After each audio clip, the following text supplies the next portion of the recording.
2 für Union nach 0:2 Rückstand.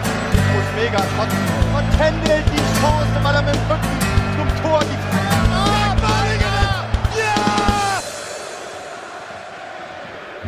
Moin. This was the last German word in this episode. It's the 2nd of May 2023 and we are here for the MillernTon episode number 94. We are in the Fanladen today, which is also an exception, so we're not in the Levi's Music School. But there's a reason for this, and of course there's also a reason why we do record this in English for the second time, I think. We just once had James Lawrence here as a guest. This was a long time ago, before the pandemic. And now we do have another guest here from our first team, and he prefers to do this session in English. My name is Mike. Next to me, or on the other side of the table, there is Justus. Good to have you here. Hello. Have a nice welcome. That's not correct. Our English will get better, I'm sure. And that was the last words for me today. Maybe we should record this in German, Justus. And you just heard the voice of Tim. Yeah, hello. And therefore, the last person on this table, it's Oladapo Afolayan. Hello and welcome, and good to have you here. Hello, good to be here. First question from my side. Did I pronounce your name in the correct way? Yeah, Oladapo Afolayan. Ah, very good. Yeah. Great relief, okay. I go by Dapo, so... Yeah, we learned that, and we definitely people. use that. Yeah. But well, if you say Afolayan in the correct way, Ola is not the problem. So then you can also say Oladapo, but of course it's shorter. I've had it pronounced interestingly over the years. Okay, It's always a good one when you're warming up and you hear an away ground and the commentator says your name and then everyone's like, "Oh, the team that." Do you hear that? So what was the best one? I don't know. I just hear sometimes they just like completely just get it wrong. Don't even try to get it right. If you see it and like, and just start mumbling and then just go to the next person. So. It's like the same. So for German, or for me as a German, the Worcestershire sauce is always a problem. Worcestershire sauce. Yeah. Right. Yeah, that's a good word. Yeah. Okay, so first question, and of course the most important one for today. So why can't we record in German today? Who's to blame for that? I don't think anyone's to blame other than myself. When I was growing up, I didn't choose to study German in school. So, yeah. You had the opportunity to study German? Well, when I got to, I can't remember what year we were in. When I think I must have been 12, 13, they gave us the options of, I was already doing French. And in my school, you could either do Spanish or German. And everyone wanted to do, like, Spanish because it was, like, the quote-unquote sexy language. So, so I ended up in the Spanish group. I learned German, like, for 1 year at school, but not enough to be able to do a podcast in German with you guys. But maybe one day, hopefully. I've had a lot of lessons so far already. So, yeah. So how often do you have German lessons? 3 times a week. Oh, 3 times a week? Yeah, so going quite well. And you also got like something like homework? Yeah. Oh, yeah? Yeah, I do get homework. And you're also writing tests? To be honest, no, we don't. I actually don't have any like tests or exams, but my homework is quite tricky and like I am learning stuff. Like I can order stuff in, like if I go to a restaurant or like the supermarket, I can get stuff in German and ask questions. So and I'm starting to understand most of the stuff that like Fabi and Peter and stuff say in meetings and stuff and on the training pitch. So I'm quite happy with where I'm at. So is it more like a mixture of German and English in the locker room, or is it some kind of Denglish or whatever? Yeah, it is. It's weird. It's like when Fabi speaks, he'll say it. The thing is, he's really good at like knowing who he's speaking to. So, like depending on who he's speaking to and like what their level of German is, then he'll say stuff in German and I'll say it in English. And like team talks, meetings and stuff. Meetings mainly they are in German, unless he's speaking directly to someone. And then he'll say English if he needs to like have a conversation. But yeah, it's good. I mean, for me, it's good because he'll say something in English and then in German, so that I can kind of match them up. So it helps me learn. But yeah, it's good so far. So you should know the German word Konterabsicherung already. I don't know. Something like counter security. So I don't know even though the English word. So if you are looking for the defense, if you are in the offense. No. I think he uses Restverteidigung. Restverteidigung, yeah. So that's a word we use a lot. What other words do we use? Tiefer. He said Tiefer Laufer. Yeah. I get told that one a lot. That was my first week here, is getting told Tiefer Laufer. Schneller. So, I think it's good. So you already started to speak about your school, what kind of lessons you had in school when you were 12, 13. So to start with your biography, you were born in 1997 and near to London. Yeah, that's what I was told. Yeah. So, and at the age of 9 years, you were going to you moved to Chelsea, London. Yeah. So, so I was born in London. I was born in an area called Paddington in London. Oh yeah. Okay. It's famous because of the Agatha Christie romance. It's not romance. Because of the bear, of course. Yeah, Paddington Bear. Oh, okay. I'm sorry. Your children are too young for it. Okay. It will come the bear and a famous movie called Paddington Bear. Yeah. Look at Great this. film. Yeah. I just know the indie punk band The Paddingtons. Okay. Yeah. So that's where I was born. I lived in that area for a bit, and then we moved to a different part of London, not too far away, but in northwest London near Wembley. And then when I was just played football through Sunday League, what we call in England, like grassroots football, and playing tournaments there. And then I got scouted when I was younger. I got scouted for Arsenal, and I was at Arsenal's like pre-academy for a few years before, because in England you have to be 9 to sign for an academy. So I was at Arsenal for a few years leading up to that, and just before I was going to sign for Arsenal, Chelsea came in, and the Chelsea setup was better. They just had a lot of funding, and the training ground was just getting redone. And I think as a place for me, as the player to develop, it was a better place for me. It was a bit further away, but it was still better for me. So yeah, I ended up at Chelsea at 9. And then you had a period until the age of 14 where you played for Chelsea. Mm-hmm. And then, and it's quite interesting because it's so uncommon, you had an offer from Chelsea to stay longer at the youth academy, but you refused to because of your school education. Yeah. So I was wondering, so how is it? So when I was 14, I wanted to become a football player or whatever, and instead to do a decision to go for a better education in school, it would not be my preferred decision when I was 14. How comes this? Is it like that you really decided, or have you not seen that you get a chance at Chelsea to become a professional footballer? It's a mixture of all of those things. I think when I joined Chelsea and I looked at the amount of players Chelsea produced to go and make their debuts at that time, the only one you could see was John Terry.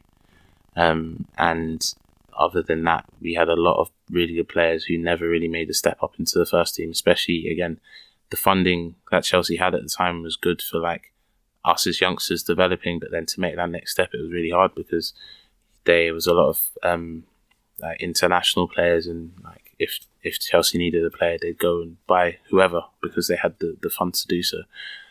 So yeah, for me, at 14, it wasn't just a case of staying on at Chelsea. It was a case of staying on, moving away from home into a clubhouse.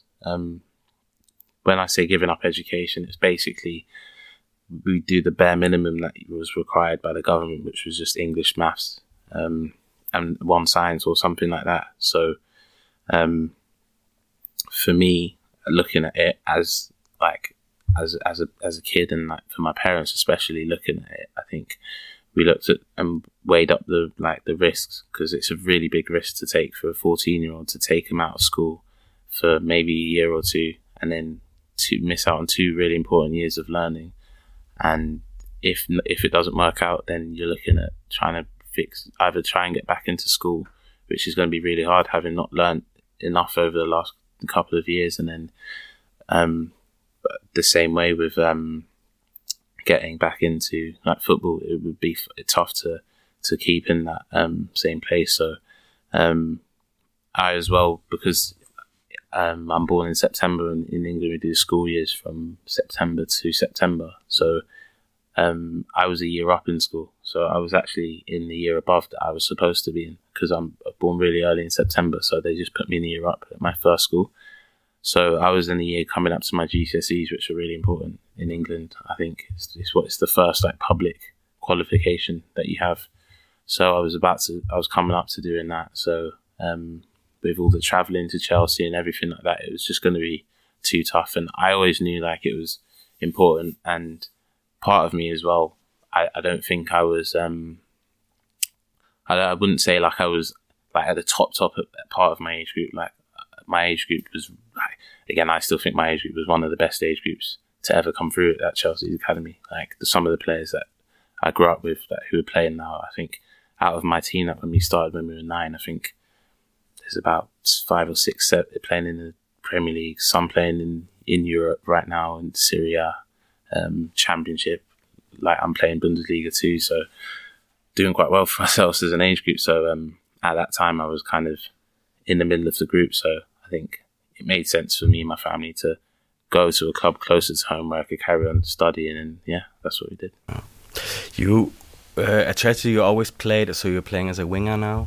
So you always played as a winger? So it's funny because I went to Chelsea as a winger, but I didn't really grow until I was about 17. So I was really small. Like my whole childhood, I was always the smallest in my year. At Chelsea, I was one of the smallest in the age group. So like I was there as a winger. Then I played left back and right back for a few years. Then I played a wing again for a few years, and then I played like centre midfield as well. So I played everywhere except centre back. Really. Okay. So who have you looked up to? So if I think from now on 10 years back, there in Germany there was some kind of a peak of a duo called Robbery, Frank Ribéry and Arjen Robben as these inverted wingers, and you already played here for St. Pauli as an inverted winger. Have been they some players you looked up to? Yeah. I used to love watching those two. Player who I looked up to growing up was Thierry Henry for me.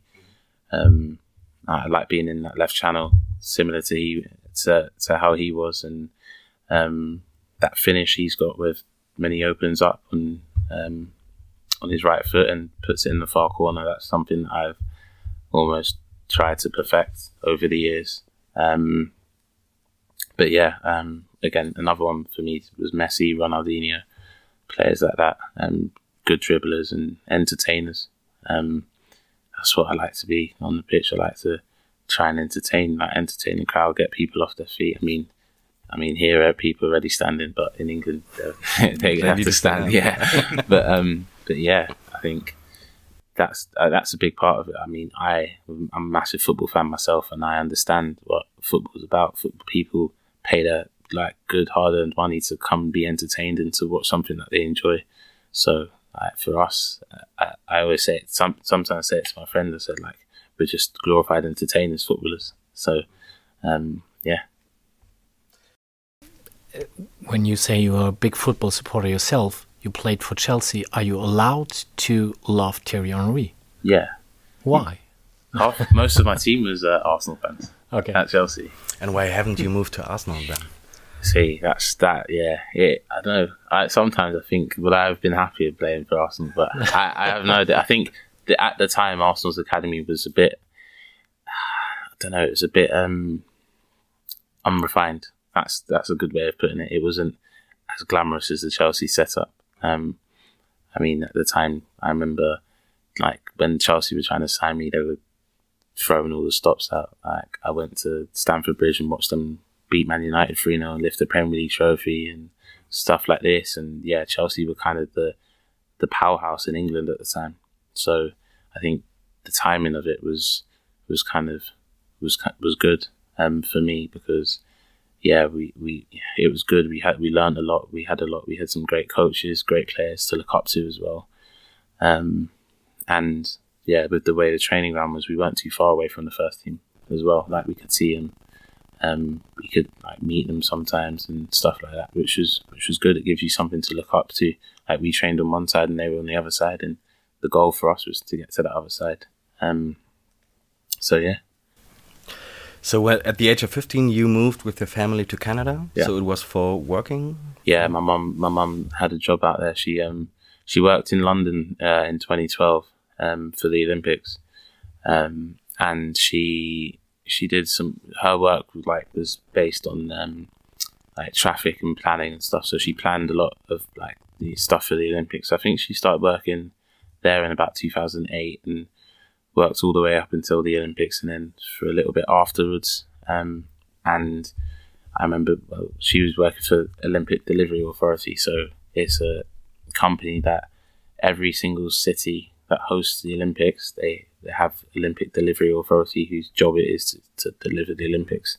And she from learning about that, she got job offers to host other games in other cities in the world. So she had the offer of going to Rio in Brazil for the next Olympics, or there was a 2015 Pan American Games in Toronto.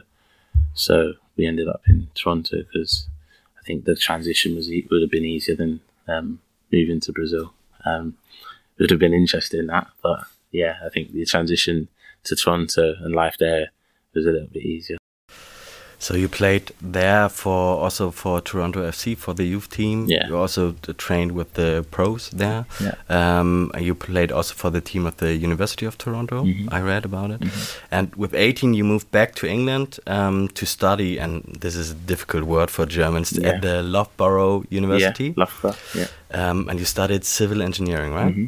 So, and beside you were playing for non-league Sunday league football teams. Are you still studying civil engineering, or are you finished already? No, I'm not studying civil engineering. I found that really tough, civil engineering, to be honest. I do want to continue further education at some point.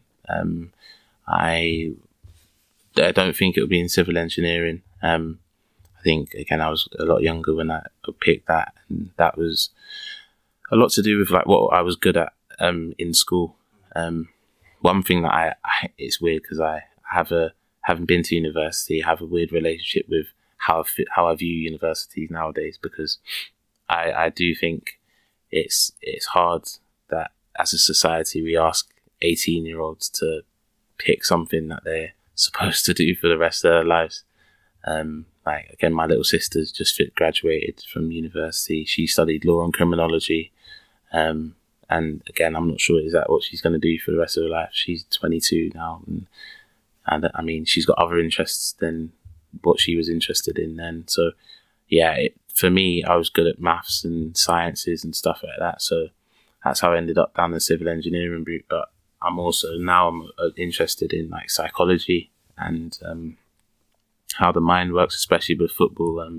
Sports psychology is something I've looked at possibly studying, and obviously having that as like an extra part to me, I think it will help me on the pitch. And I've done research, I've watched podcasts and listened to stuff about psychology and mindsets, and some really good books out there. I've read about it as well, which like I can relate to, obviously having played in big games and in massive fixtures, and like I feel like I've seen quite a lot in football in terms of like on both sides of the spectrum. So I think maybe the psychology route would be something for me, but just not sure yet. Yeah.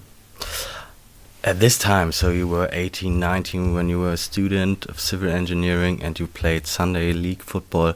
How far away have you been from professional football? Yeah, I mean, very far. I think some days I do think about it, think about how far I've come in terms of I used to have to wake up on a Saturday, it's 6:30 in the morning, and get a train and get a bus, then get a train and a tram to get picked up by someone to take me to a game.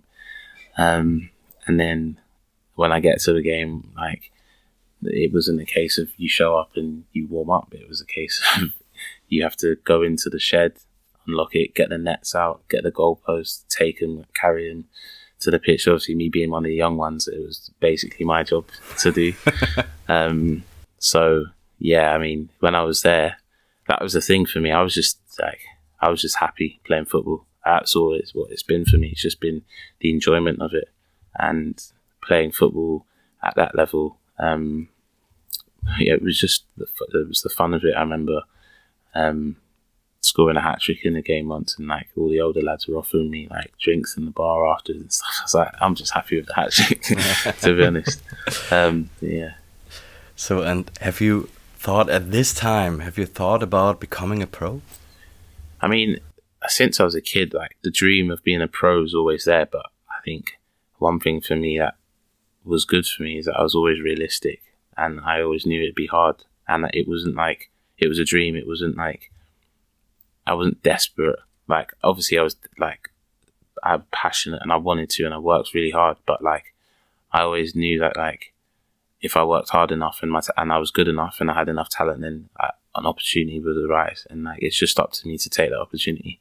Because again, like, I've seen it in London growing up. I've seen so many good players who haven't made it, and like circumstances. There's a lot of factors in why people don't make it in professional sports, and there's so many external factors. Luckily for me, I didn't have to overcome anything like extreme like some people have had to. But again, like it wasn't as easy as others have had it. Do you know what I mean? Everyone's had their own journey, and for me, like I'm happy for my journey. I'm happy for what I've had to go through to be in the position I am today, because one, it makes me appreciate it so much more. And like I've seen, as I said, I've seen so much in football. Like, I don't think there's anything I haven't seen other than playing top division football, really. But yeah. So an opportunity for you opened in 2017. So you played for the Solihull Moors, and they decided. So they played in the 5th league, so in England, and they decided to become professional. Yeah. Then, and was this the moment where you decided? So you decided before you made a quite early decision, education above football. Was this the moment where you decided, okay, now it's football above education? So yeah, I think that was a big turning point for me in not just my career, but in my life. I think when I was at Solihull Moors, and again, I think the main reason I joined Solihull Moors was because I was going to get a job at university to help me like get through university, and they offered me to play football for money. So it was better than me having to go and get a job. Like, I had worked at university. I used to referee 6-a-side games in the cages and stuff. Oh, really? Yeah. Cool. Yeah, I got a lot of abuse doing that, but yeah. So that one of the main reasons was, and one of the main ways I could convince like my dad and stuff into me going to play football for Solihull Moors was the fact that like they were going to pay me to play while I was at university, and the manager and the board and the owners were really, really good with me in terms of my education, and they said I only had to come to train once a week, and the other times I could train with the university team still, and yeah, come and play on the weekends. And I think when I got there and I started to do well, I mean, I scored on my debut, came off the bench, scored with my first touch, and then I started starting games and started to do well, play really well, score some goals. And then I had some interest from like, I had interest from clubs, like, well, in the newspaper I was getting interest from like professional clubs and higher up. And yeah, that was for me. I thought, well, I think it's hard because I've been balancing everything for like most of my life. And I said to myself, now maybe is a chance to kind of give everything to football. So I had to do, I said that, and I said that's when I stopped university, and I gave everything to football, and I said, and if it doesn't work out, I could go back to university. So yeah, I gave everything to football, and then yeah. So you've been to non-league football over years. What is the difference, or what is the advantage of playing non-league football, Sunday league football, compared to a career totally just spent in youth academies? Do you feel that you have learned something else in Sunday league football compared to your teammates now, who I think all of them have been through youth academies, solely youth academies? Well, for me, I think so. I think the biggest thing for me was learning how to play against men, because that's a completely different thing. And I think as youngsters playing in academies, especially in England, don't prepare you well enough for men's football. You can play the most simple, easy football. Nothing physical. There's nothing really on the line. But I was playing non-league football, and like, your people are playing for like their livelihoods. They're playing for their mortgages, for their kids. I remember once we played a game, we were 3-0 up, and we conceded in the last minute of the game, and obviously won the game 3-1. And the captain's come in the dressing room swearing, angry, broke a mirror. He's angry, and like someone said to him, well, like, relax, we just won. He said, yeah, but clean sheet gets my kids like more stuff. Like that's the thing, you have to realize that, like, especially down there, like, people are playing for like their livings, and they're obviously paying to provide for people, so that it means a lot more.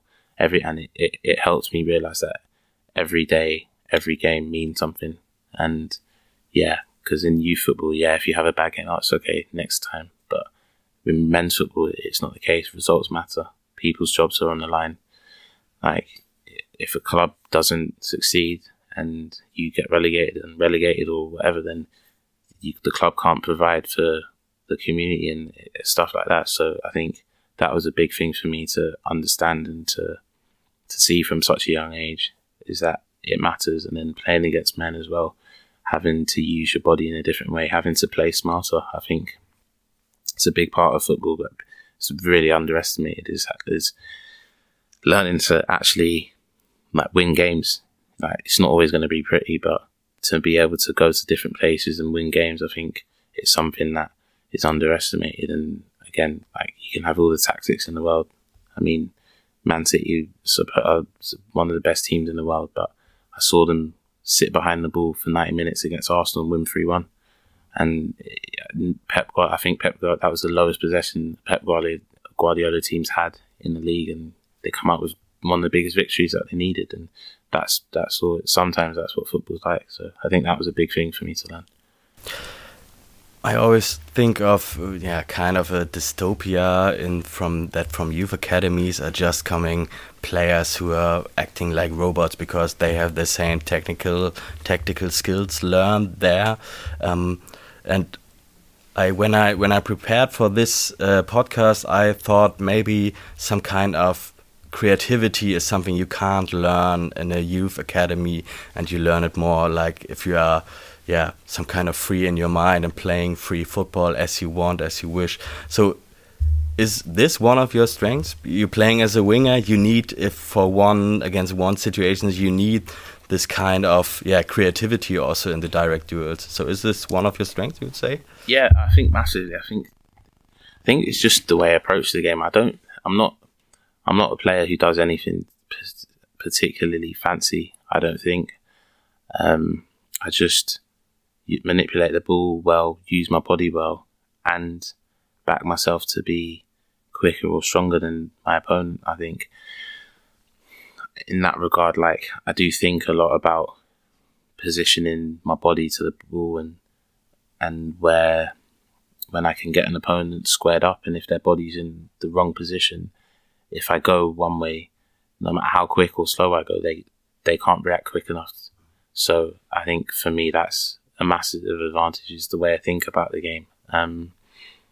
I try and watch players all the time, and some of the best, like, I watch different players, and some players are so good at different things. And just about tapping into the best of in the industry and trying to obviously implement that stuff into my game. Really, that's kind of what I try and do. So yeah. So it's interesting because you're speaking about some kind of a mindset if you have direct duels, a one-on-one duels. So I've seen a video a few weeks ago about Thierry Henry who was describing how Kylian Mbappé thinks in direct duels, and he was speaking about the same things, about how the body of the opponent looks and when the perfect moment is to go through it, to go against him. And on the other hand, I would say, so shortly after you arrived in Hamburg, Fabian Hützler, he said at a press conference that you are a person who is asking a lot about football, who wants to know everything about football, who is like, who wants to understand everything. And I always thought that not thinking is also a strength in football. So how does that fit if you want to understand a lot, if you think a lot on the pitch, and not thinking is also a strength? Yeah, I think it's a balance, because being able to understand the game tactically can help you like naturally do things, which is where the not thinking comes into it. I think sometimes if you overthink about certain situations, then that's not good for you, and that's not what you need. But yeah, I think for me, it's about learning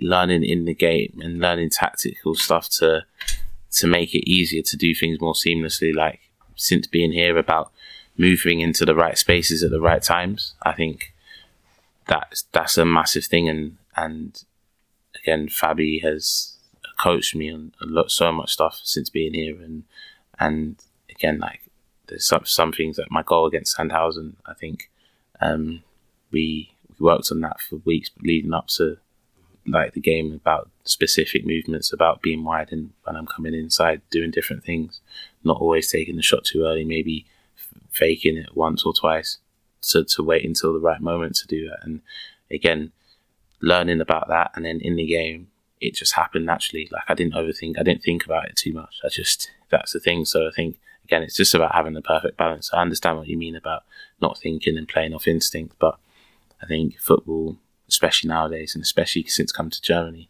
like, football's so tactical and it's ever changing that you do have to want to learn. I think if you don't learn, then you're gonna get stuck in the past. I think that's with everything. If you don't evolve, then like you get left behind. And I think it's about trying to stay ahead of the curve, really. And I think that's what Fabi's been trying to do since coming in here, and again, myself, I've been trying to do it as well.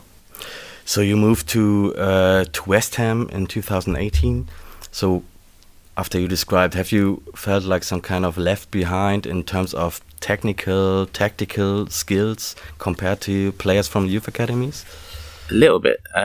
Yeah, I think that's a very good question, first of all, because it's something I have thought about, but I've not really spoken about it too much. I think, my first 6 months at West Ham, I found really hard.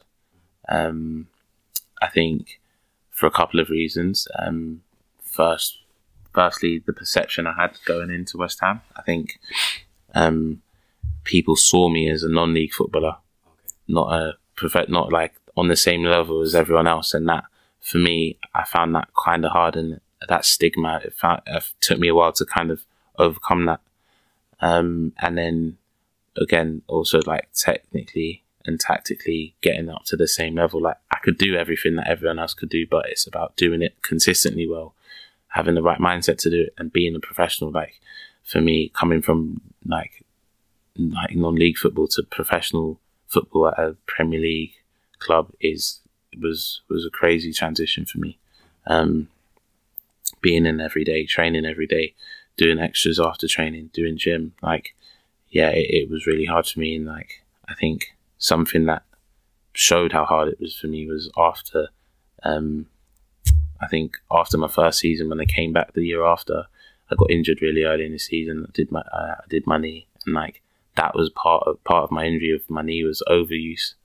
And again, my body was getting used to professional football and stuff like that. So the injury again was a really, like, for me, that was a big setback, because at the time, like, I was kind of getting into my groove at the club. I was training with the first team, it happened in a first team session.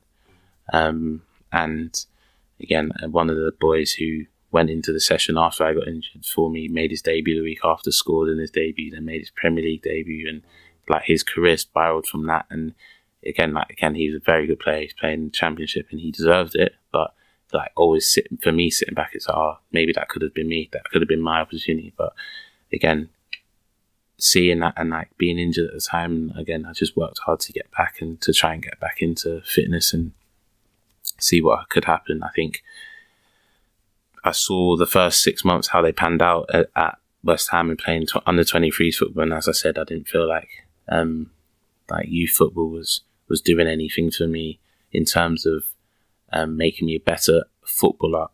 But the professionalism, which I never had, was something I needed. So I think from that regard, like being in and around that system helps me massively. But the football, like matches and stuff we were playing, wasn't really helping me. It wasn't real. And like in games I struggled because things that were happening wouldn't happen in like a normal men's football game. So like, I did struggle in that regard. But then, so that's when I had an urge. I just wanted to go on loan because I wanted to get back to playing men's football. I wanted to play in the league, in EFL. So when I came back from my knee injury, I went on loan to Oldham, and that was again another experience. A club that at the time were going through a bit of turmoil, financially and off the pitch. There was issues.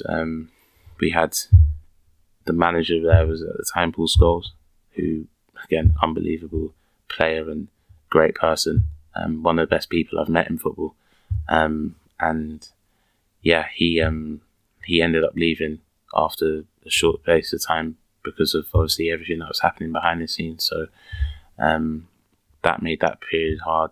Then I got injured as well in that period straight after. So that was really hard for me as well. So my loan spell at Oldham was kind of short. I didn't get to play as many games as I wanted to and couldn't have the impact that I knew I could have had. And then with football, when you go on loan and it's not successful, that brings question marks. And that's always hard. Especially knowing you could have given more. And like when you played well, but you didn't score, and that's it. I didn't really score. I played really well, but I didn't score. And for me, it was just about learning to be more clinical, especially in those games in the league. Then the year after, I had another unsuccessful loan at Mansfield. Really tough time there, where it was a mixture of, I think the club brought me in to replace someone who was injured, and their injury wasn't as bad as they thought it would be. So they ended up being fit, and I just ended up being a spare part. Wasn't treated very well by the manager and his staff, and just ended up kind of in quite a bad place there. When I played there, I played quite well, but I just never really got given the opportunities. And I think that was again another learning curve for me, because you can play well, but if you're not in the manager's plans and the manager doesn't want you there, then there's nothing you can do, and you can't take it too personally. Like, it is football. Everyone's got different opinions. Everyone wants to play a game in a different way. So, I think that experience was good for me, for my learning. And then, so obviously after that, went back to West Ham, had a good end of the season at West Ham just before COVID hit, and we had that break for COVID. And then, the season after started the same thing, played. Was in my last year of my contract at West Ham, and just basically said, like, just have to give it everything for the year and see what happens, see where it can take me. Had a really good 6 months beginning of the season. Was training with the first team a bit, and leading up to the FA Cup. And the FA Cups and the Cups we have are normally a good opportunity for young players to make their debuts and stuff. especially at Premier League clubs. So we had the FA Cup third round and we played Stockport County, who were a non-league side at the time. And again, I thought, it'd be a good opportunity. And I knew that the first team were looking to take some youngsters away with them to Stockport.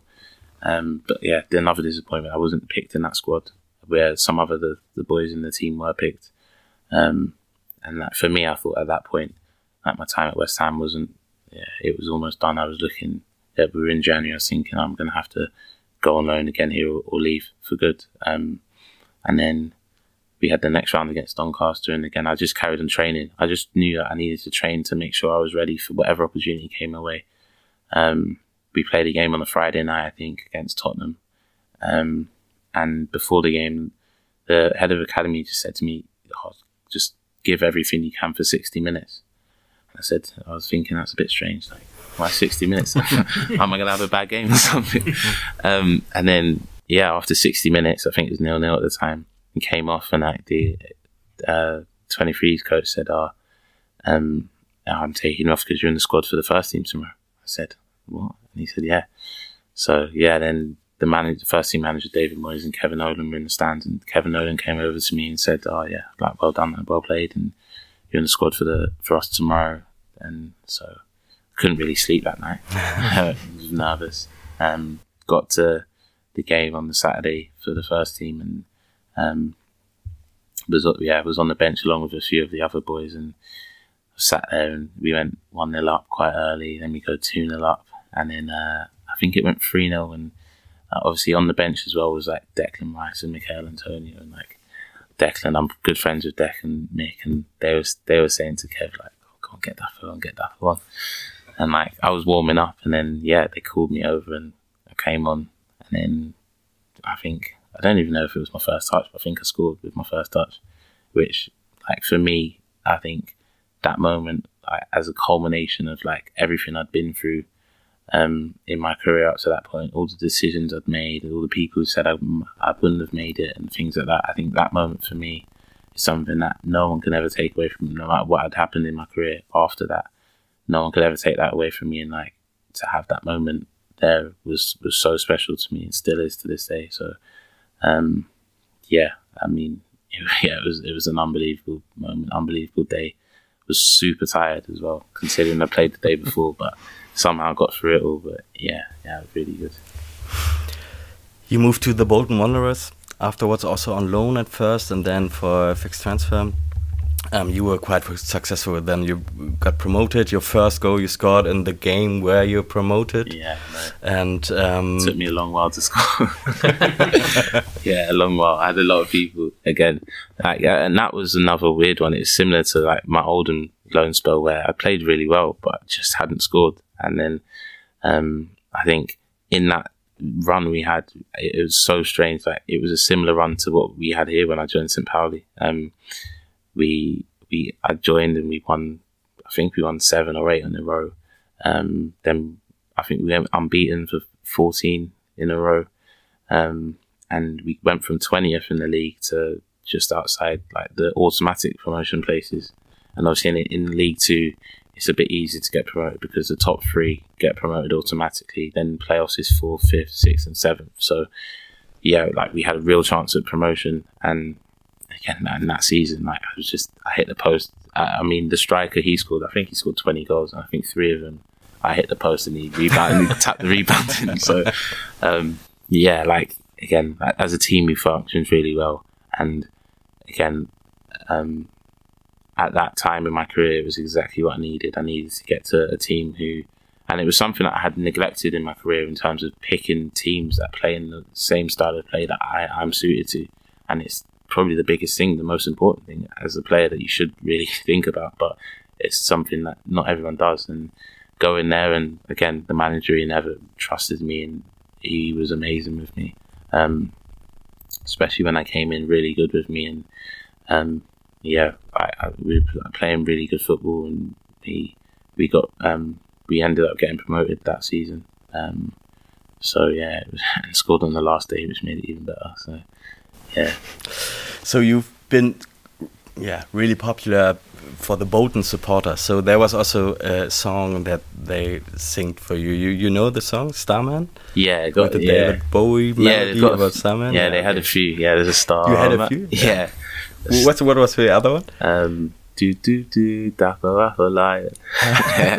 Cool. Yeah, that was a good one. That was the one they go to. So we know it because when you left Bolton, there was almost nobody who was saying like the, how to say today, usual thing like, oh, go fuck yourself, never come back to us. We will not see you again, or we don't want to see you again. There was a lot of, oh, you've been one of the most popular players. We love you. Have a good time in Hamburg. We would love to see you back sometime. So you were really popular at Bolton. Why is that? Why have you an idea why you've been so popular? Because of your playing style? Because maybe, I think again, it's like when I joined and when I went there on loan. I mean, for my first game, like, their fans were amazing with me. I mean, it was a COVID season that year, so like there were no fans in the stadium, and everyone was just watching it on a system they had called iFollow, which is in the UK. And I think for my first game, even one of my best friends we speak about, and he said I didn't do anything particularly special. I just ran around and like put myself about fast. Yeah, literally made a few tackles, won the ball back, ran around, and again, like, I think that's all I've ever done in my career is just try and like help the team, and I think fans appreciate that, especially from like a place like Bolton, like a working class town, where like people, especially up north in England, like people appreciate stuff like that. They go out and, as I said, like they pay their hard-earned money to watch players give their all, and I think they appreciate a player who does do that, and that's what I try and do. And then again, my playing style, I scored some good goals, some important goals for the club. Again, I was part of that team who got promoted that season, and for a club and a town who's been through so much, we were seconds away from being from not being a football club anymore. They got saved at the last second, and from that to like elation of getting promoted when we dropped into League Two, and then this season, I mean, the boys finished the job in the Papa John's Trophy, and I mean, to see Wembley full of 40,000 Bolton fans, and like it's crazy to think of like a few years ago that might not have been a football club, and for the whole town and community to have a day like that is special, and again a special set of fans, and like I love playing in front of them. I love playing there because I mean, I felt a connection to them. They nicknamed me the B-Techer Kocher, which was good, which was funny at the time, and I think maybe it's my playing style, I don't know, but as I said, I try and entertain, and if it's appreciated, then it's even better. So your last half season at Bolton, you've been maybe because of the playing style changed at the Wanderers, so the coach mentioned or the manager mentioned something like that, and you moved to St. Pauli. Take us by the hand. How's a player from a League One team with no relation to Germany at all, and also just a few German lessons when he was younger, getting in contact with a team from the second league in Germany? Is it just through an agent who gives you a list of football clubs who are interested? Something like that. I think for me it was I've always spoken about playing abroad possibly one day, and like Europe, and I've got friends who play in Germany. I know what like German football is about, and I know what I've only had good things spoken about it. I mean, Jadon Sancho was a good family friend of ours, and he came here and was in Germany, and he was unbelievable. And Reece Oxford, who was at West Ham, he's out in Augsburg now, and he's loved it, and that really helped his career as well, because again he came through at West Ham at 16, pocketed Mesut Ozil at the Emirates, and was like the next big English superstar at 16 years of age, and like that pressure really told on him. And then coming to Germany, he was able to kind of forge a career for himself as like as a man and a true professional. And I think I heard about St. Pauli's interest in me leading up to January, along with some other clubs and stuff, and having a look at it, and I looked at like the way German football would probably suit my game and how it would, and I looked at whether the championship in England would be good for my game, or whether I'd learn a lot there. And again, because ultimately my goal is to play at the highest level and to try and play in a top division, whether that's the Premier League, Bundesliga, La Liga, whichever.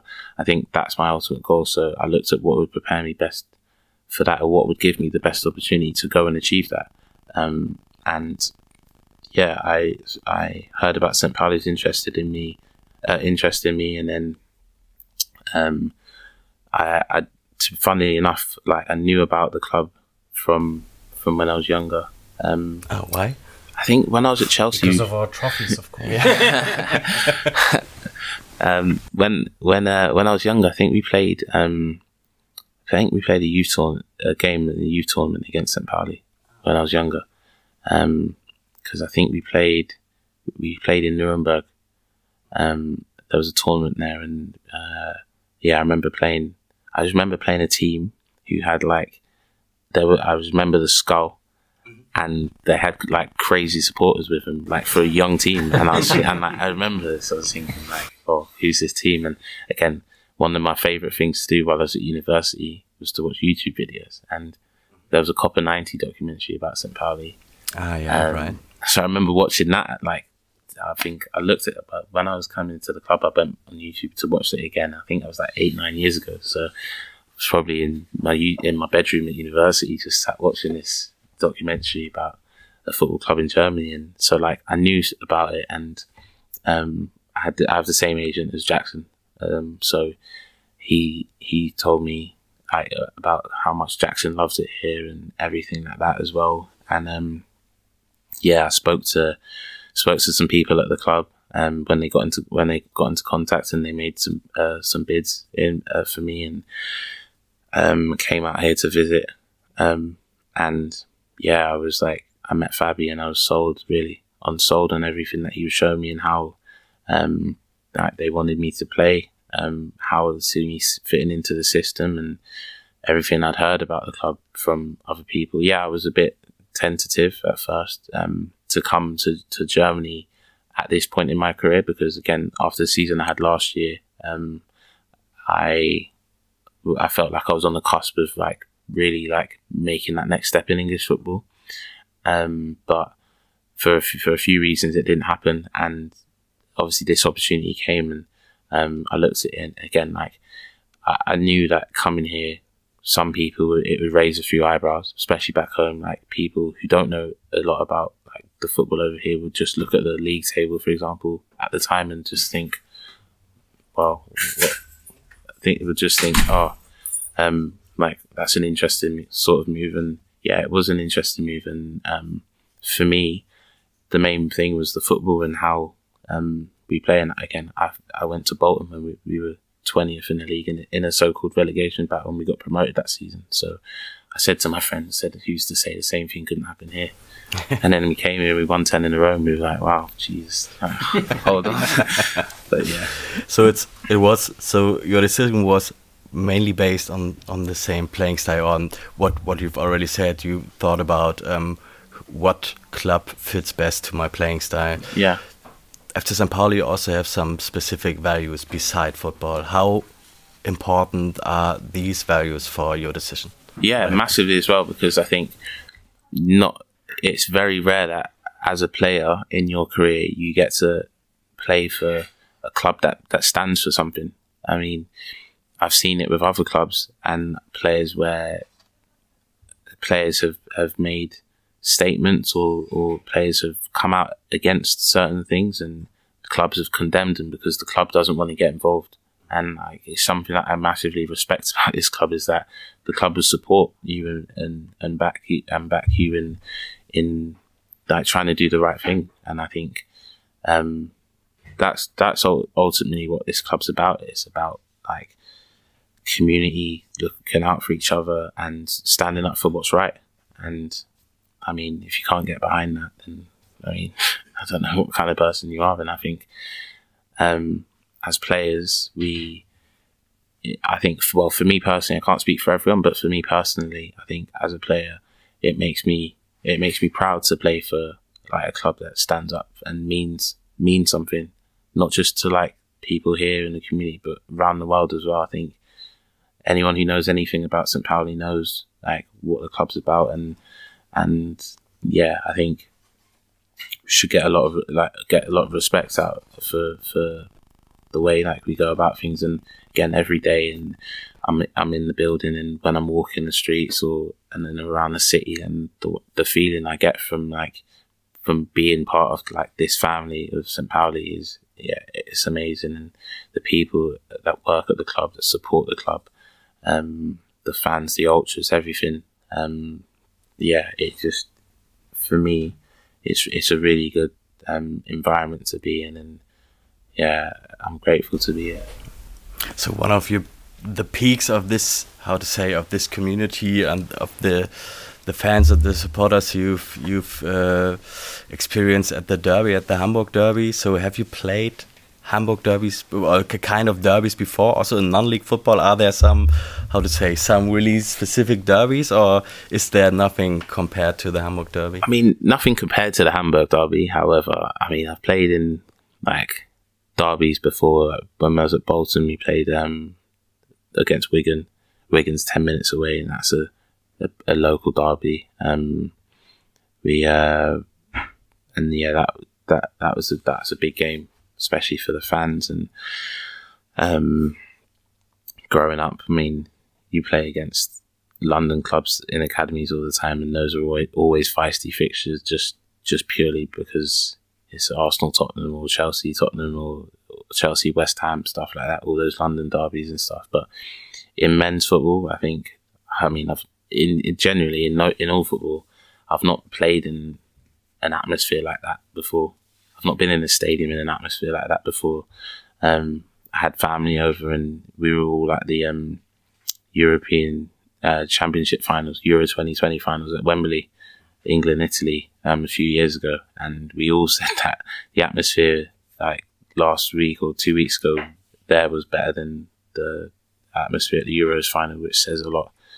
Says a lot about German football and German fans, because yeah, I mean, it's crazy. I mean, the games even here at the MillernTon, like, unbelievable. Like every week when you step out. I remember my first game against Hanover here, and like I won't forget it, because it was like just an unbelievable feeling, and like the fans like clapping me off when I got substituted, and like the appreciation from the fans. Like, again, like, as a player, it just makes me want to like go out, do more, like to kind of give the fans more joy and stuff. And again, yeah, the derby was like, it was a sad day, the way it ended, but I come out of that game with a lot of pride. A lot of pride in how we played, how we conducted ourselves, and how a lot of pride to play for like this part of this city, this team, and like obviously everything what we stand for. And yeah, I think again, football, there's disappointments always. In all sports, there's disappointments. And again, I listened to what Giannis Antetokounmpo said the other day when he got knocked out of the playoffs in the NBA, and talking about failure. And he said, like, in sports, there's no failure. You're always working towards something. And like, we as a group, we know that we're working towards something, and we're working to achieve something. And yeah, it might take time. It might happen quicker than we think, but it might take longer than we think. But as long as every day we work towards it, then we know we're doing the right thing and we're working in the right way. So yeah. So after a few months at second league in Germany at FC St. Pauli, is it as you expected it before, or what is different from your expectations? It's crazy, because I don't think the second league in Germany gets enough respect, to be honest, because I've watched a lot of championship games in my life, and people say that the championship's the 6th best league in the world, after the top 5 leagues in Europe.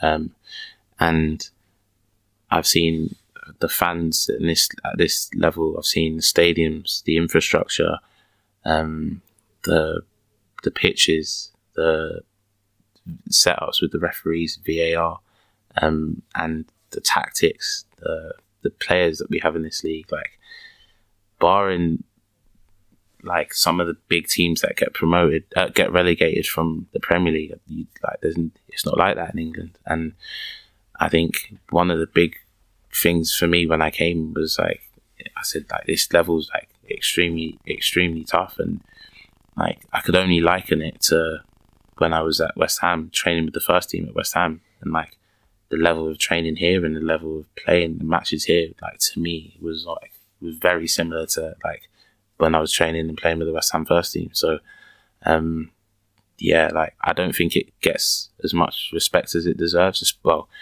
especially back home. I think back home, we as English people, we tend to always think that we're better than everyone else. We'll even say like in football we're better than everyone else, but we haven't won anything for a long, long time. So yeah, it's one of those things where, again, maybe it's because people just focus on like what we've got, and like, again, we're a small island. Like we look at our leagues and then we don't look too far afield. So, but yeah, I think the level here is a lot higher than a lot of people think. I did my research. I kind of knew that, again, there are big teams in this league, and the football that we play as well. Like the football we play here is some of the best football I've played in my career, and I've seen played in my career, I think.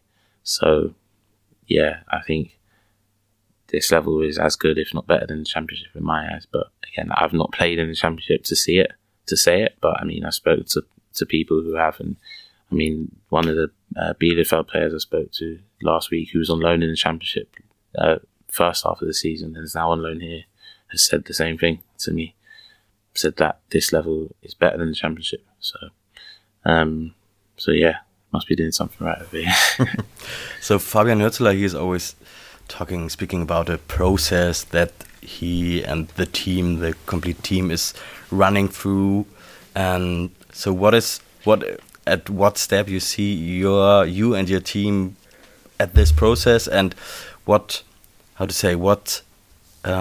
things, if you need to name like 2 or 3 things that you can personally do better, get better in. So what are they? I think in terms of the process, I think we're probably further along than he anticipated when he took over. Just based on like our league position and how many games we've won, and also how we've won them, because we've not always had them our own way. We've been to tough places, like we went to Magdeburg, we went to Heidenheim. Magdeburg, we were down as well, and we had to change it up, and we had to show different sides to ourselves to win that game. Heidenheim, against a team who were unbeaten all season at home and like in the top 3, and who are now second in the league. And again, we went there and we showed that, like, yeah, we can win at tough places. So in terms of the process, I think we're further along than maybe we anticipated to be, but it all comes down to like the work we put on the training ground. Again, first few weeks here for me were tough because of getting up to speed with the training and how we train and the tactics and understanding things. But yeah, I think for me, I always said, like, coming here, the first six months for me was about getting settled in the city, getting settled with my apartment, my life here and off the pitch, and then obviously on the pitch, just making sure that I'm in the right place to be able to go and improve and go and perform every week. And yeah, I think my transition was quicker than anticipated. I feel more settled than I have been in the past, and I think I am quite settled. I'm in a good place right now. And again, I think long may it continue. I think in terms of on the field and like performance stuff, I think I can get better in some 1v1 situations for the team, and I think defensively I'm doing things quite well for the team. I think that's something that the group appreciate, and I think the coaching staff do as well. It's not just that I'm good on the ball, but I can also help the team out off the ball as well, which again is a massive part of things. Like some of the greatest managers say, like you win titles, you win things by being solid defensively. Like they say, defense wins championships, attacks win games, and that's how it is. So I think from that perspective, yeah. And again, I just want to keep helping the team. If I can chip in with some more goals and more assists, then yeah, that's good. But yeah, I think for me it would just be taking advantage of key moments more, because I think that's all the only thing that separates us from top players. I think top players make the right decision 99% of the time, whereas for us it might be 85%. And like the lower you go down the leagues, that percentage drops. So if you can increase that percentage and make sure that you make the right decision more of the time and take advantage of key moments, I think that's what takes you to the next level, and that's what will help take us as a group to the next level and this club to the next level. And again, I think that's something that we're conscious of achieving. That me personally, I know that like St. Pauli has had a kind of view of, yeah, like they're great for everything they do off the pitch, but on the pitch they're just, yeah, they are St. Pauli, they're kind of average. And that's like what a lot of people have said about the club. And even when I spoke to someone before I came here, they said, yeah, it's like a great second league team. It's a great stable second league team, a team that'll never go down, never go up. I said, okay, well, why is that? Why can't we go up? Why can't we improve? And again, I think it's just a mentality thing. I think making sure that we can take that next step. And obviously, I think it's the coach's dream. It's the players' dreams to all be playing in the Bundesliga. So why not work towards that? Why not try and achieve that and try and help shift the culture of the club? Because we want to be known for everything we do off the pitch, but then also on the pitch. And if we can have those two together, then I mean, we'll be the perfect football club then, wouldn't we? So yeah. So you said you are with 10 wins in a row. You are further along than you maybe expected before the start after the winter break. So how the season will end? Have you a thing that I use a lot and I like a lot is a so-called table calculator. Have you used it? Have you calculated the end table? I've not used the table calculator since I was sat in an IT lesson at school, trying not to do homework. No, I've not. I think it's really hard to get into all that stuff because, as I said, like football's a weird sport, and like it has a weird way of coming around, and results are crazy sometimes. I mean, we've had again we after we won the 10th game and we had Eintracht Braunschweig at home here, and again we got hit with a sucker punch after 40 seconds, and then that just changes the whole outlook of the game. And we didn't play particularly bad. It's just two key moments, and they took advantage of them. And yeah, we just found it really hard for us to get back into the game. And again, who knows what can happen in the next four? We've got 4 really tough games, starting with Darmstadt on Saturday, and then we have Fortuna Düsseldorf home here, who again they're basically level next to us in the league. So yeah, it's tough. Every single game here in this league's tough. So I think all we can do is just keep trying to do what we've done. We slipped a little bit away from it in the last few weeks before, obviously, the weekend, where I feel like we were back to kind of ourselves on the weekend. But yeah, again, there's 12 points to play for. We'll be out there trying to get 12. And then we'll see where it brings us at the end of the day, come the 28th of May. So we can't let you go without discussing one specific situation 2 weeks ago. Yeah. It was your goal against HSV, which was disallowed. You said you've been a referee yourself back then. Yeah. I'm sure you have watched that situation 1,000 times since then. I'm a referee on grassroots level, so I would say it's a typical 50-50 situation. Yeah. Your hand reaches out, it slightly touches his face, and then he goes down like he has been hit by a tank or whatever, I don't know. So if you would have been the referee, and what would have been your decision? I mean, those things don't get given in England, firstly. Okay. I think it was I think it was extremely soft. As I said, I'm running forward with the ball and there's someone behind me. I've not looked back. I've just put my arm out to like hold him off, and like my little finger may brush his chin. And so I mean, anyone who watches football, anyone who knows anything about football should know what the right decision is in that moment. And even if you do think there's something there, I don't understand why you blow your whistle, knowing that you've got VAR to check. Yeah. So, I mean, I haven't got a problem with him making the mistake. I have a problem with the second mistake he made, which is blowing his whistle. Because, if you just leave it, let it play out, and then check VAR, and then if you still think it's after that, then well, at least you looked. But the fact that you blew your whistle too early means that we couldn't check it, and then now it's all up in the air. But again, you can't say too much about referees nowadays.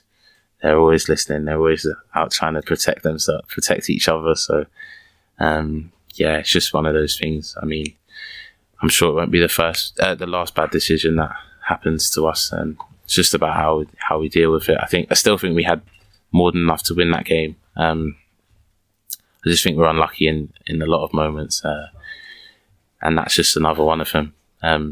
Maybe it just wasn't meant to be our day that day. Maybe it's meant to go a different way. I got a lot of faith in God and stuff, and I think, maybe it was God's plan not to for us to go through that setback a few weeks ago, to kind of give us a platform to push on for the end of the season. And who knows what can happen.